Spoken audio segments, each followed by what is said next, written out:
Selamat pagi, nama saya Natali, saya 12 IPA 1, absen 23 akan presentasikan tugas agama Katolik, materi panggilan karya profesi.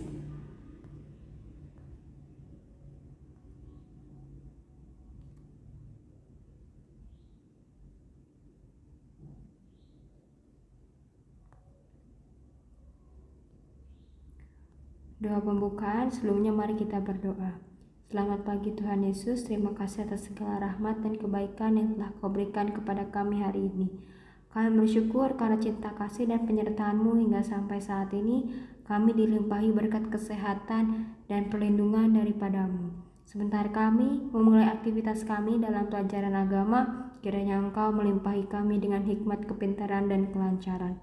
Urapi dan berkati kami agar seluruh ilmu yang kami terima dapat kami terapkan dan bermanfaat di kehidupan mendatang kami. Terima kasih Yesus, kami memanjatkan doa yang jauh dari kata sempurna ini. Dalam Tuhan Yesus kami berdoa dan bersyukur. Haleluya, amin.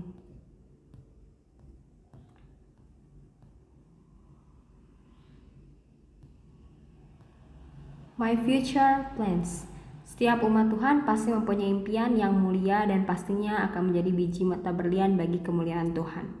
Setiap kita berharap apa yang kita cita-citakan akan menjadi nyata di masa depan. Tentu tidaklah mudah dalam pencapaiannya. Semua dilewati dengan jerih payah keringat yang harus kita tabung dari mulai kita mengucapkan apa yang menjadi cita-cita kita. Saya sebagai pelajar saat ini juga sama sedang berjuang sekuat dan semampu saya dalam meraih mimpi saya. Yang saya percaya satu hal ketika kita mengejar hal itu adalah semua usaha kita dilihat oleh Tuhan. Keberhasilan yang akan kita terima nanti tergantung dari apa yang kita tabungkan dari sekarang. Tidak hanya belajar dengan giat saja yang mempengaruhinya, bisa dari segi sosial atau ekonomi juga. Jadi jangan pernah takut dalam kendala apapun untuk mengejar cita-cita, baik dari segi kepintaran, ekonomi, dan lain-lain yang bisa menghambat kita untuk berhasil.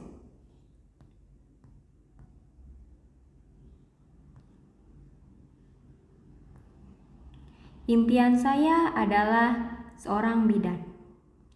Pertama kali saya berpikir untuk menjadi seorang bidan adalah terinspirasi dari salah satu dokter hewan yang membantu seekor kucing melahirkan. Jadi saat itu saya membantu dokter melahirkan. Lalu saya berpikir jika induk kucing itu dibantu kelahirannya, mungkin jika saya memposisikan saya sebagai induk kucing itu, saya akan sangat senang. Lalu juga terlihat saat kucing itu sudah melahirkan anak-anaknya, dia langsung menyayangi anak-anaknya dengan caranya dia seperti menjilati anaknya, lalu menyusui anaknya. Jadi saya pertama kali terinspirasi seperti itu karena pikir saya kalau seorang dokter membantu kelahiran seorang manusia atau hewan ke dunia ini, itu akan membawa kebahagiaan tersendiri bagi seseorang. Lalu yang kedua, karena faktor sosial dan keinginan mempunyai sebuah klinik bersalin. Saya saat itu suatu kali pernah mengantar ibu saya untuk USG adik saya. Jadi saat itu saya melihat dokter kandungannya sangat baik dan ramah, lalu memberitahukan jenis kelamin adik saya. Itu membuat ibu saya senang dengan mengabarkan bahwa kandungan janinnya baik-baik saja dan memberi pantangan, Bu, kalau misalnya sedang hamil jangan ini, jangan ini. Itu seperti saya senang gitu. Jadi seorang bidan sama seorang dokter hampir sama, tapi mungkin kalau bidan itu lebih ke kandungan. Jadi saya pikir untuk yaitu yang tadi, kalau kita membantu proses dari mengandung kelahiran itu seperti mempunyai rasa bahagia tersendiri untuk saya. Lalu ketiga, bidan menurut saya adalah pahlawan dalam lahirnya manusia baru ke dunia, yang mana juga memperjuangkan 2 nyawa. Ya, seperti yang kita tahu, kalau melahirkan yang diperjuangkan bukan hanya nyawa bayinya saja, tetapi nyawa ibunya juga. Seorang ibu pasti berjuang sekeras dan semampunya untuk mengeluarkan bayinya dari dalam perutnya. Tapi ibunya tanpa berpikir, maksud saya menomorduakan keselamatan dirinya. Ya, jadi seorang bidan itu menurut saya tugasnya yaitu menyelamatkan dua nyawa sekaligus. Bagaimana seorang bidan bisa memperlancar proses kelahirannya, juga bisa membuat dan membantu sang ibu agar lancar proses kelahirannya dan terus sehat. Yang keempat, ingin membantu kaum perempuan dalam tugas utamanya yaitu mengandung, melahirkan, dan merawat buah hati.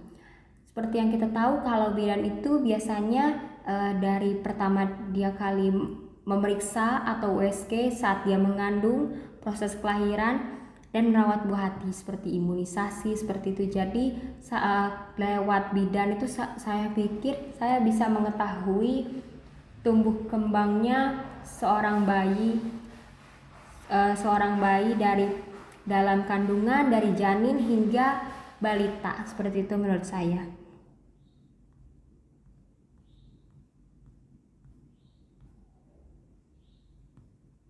Namun menjadi seorang bidan ada kelebihan, ada kekurangan. Kelebihan menjadi seorang bidan, waktu kuliah singkat 3 tahun lalu bisa melanjut hingga 5 tahun, serta biaya kuliah tidak terlalu besar. Maksudnya itu biaya kuliahnya tidak sebesar dokter, namun saya mengira dan saya membayangkan itu jasanya dan pekerjaannya hampir sama dengan dokter. Lalu pekerjaan di bidang kesehatan sangat banyak peluang pekerjaannya dan upah yang cukup menggiurkan. Karena seorang bidan dan seorang dokter itu pasti peluang kerjanya sangat banyak dan tidak terlalu susah. Menurut saya seperti itu. Pasti di bidang kesehatan itu semakin hari semakin dibutuhkan, apalagi saat pandemi seperti ini. Jasa yang sangat dihargai dan pekerjaan yang menabur kebaikan juga menjadi salah satu pelayanan Kristus.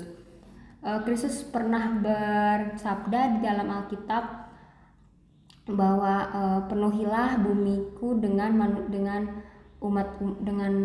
manusia-manusia baru.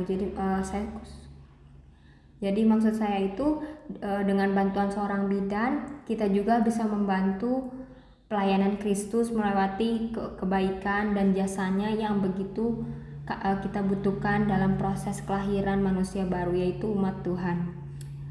Yang keempat, dapat membuka praktek sendiri, membuka lowongan pekerjaan. Cita-cita saya jika sudah menjadi bidan sukses nanti, saya ingin membuka praktek, lalu saya akan membuka lowongan pekerjaan juga di sekitar saya. Jadi lewat praktek yang akan saya buka nanti, bisa juga saya merekrut orang untuk bekerja sama dengan saya di tim klinik.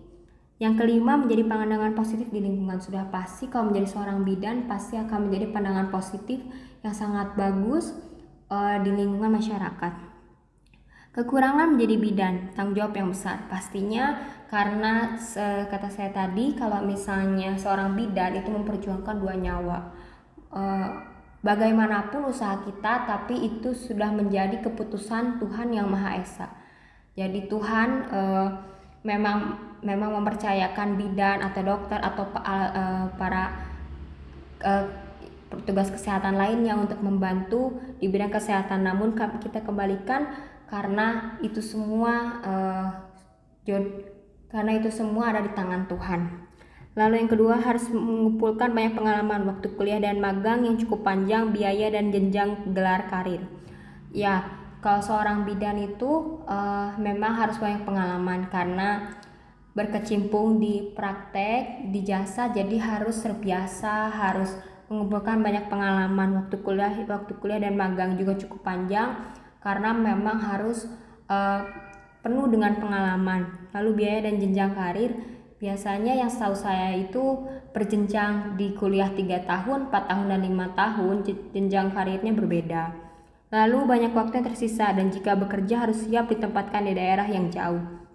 Setahu saya, kalau untuk waktu pasti, karena petugas kesehatan itu harus merelakan waktunya demi pasien. Jadi kita itu harus bisa membagi waktu untuk merawat pasien, juga bisa harus membagi waktu dengan keluarga kita.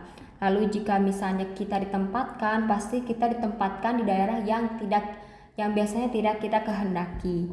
Lalu selanjutnya, pekerjaan yang harus didampingi perasaan dan penuh kehati-hatian. Betul, karena bidan itu bersentuhan langsung dengan dengan orang lain. Jadi seharusnya kita itu selalu memakai perasaan dan kehati-hatian, apalagi saat misalnya sedang proses kelahiran. Kita harus fokus penuh, hati-hati saat membantu sang ibu melahirkan.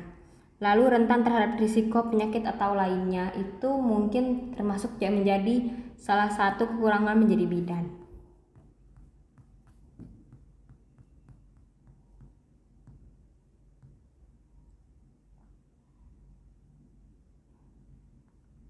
Kesimpulan menjadi seorang bidan. Menurut saya, kesimpulan menjadi seorang bidan yaitu pahlawan dengan jasanya yang luar biasa dan dapat memberi kebahagiaan bagi masyarakat dalam pelayanan Kristus dan membagikan kebaikan lewat pekerjaan.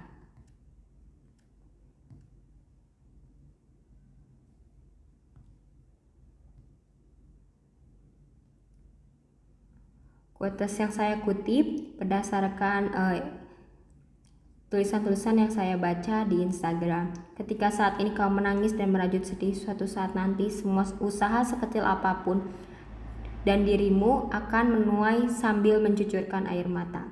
Doa penutup. Mari kita berdoa. Terima kasih Tuhan atas kebaikan dan berkat-Mu. Kami hanyalah manusia biasa yang hanya bisa berencana untuk masa depan kami.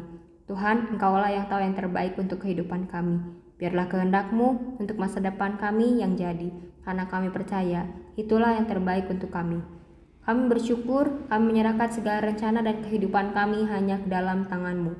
Terima kasih Tuhan Yesus, amin. Terima kasih.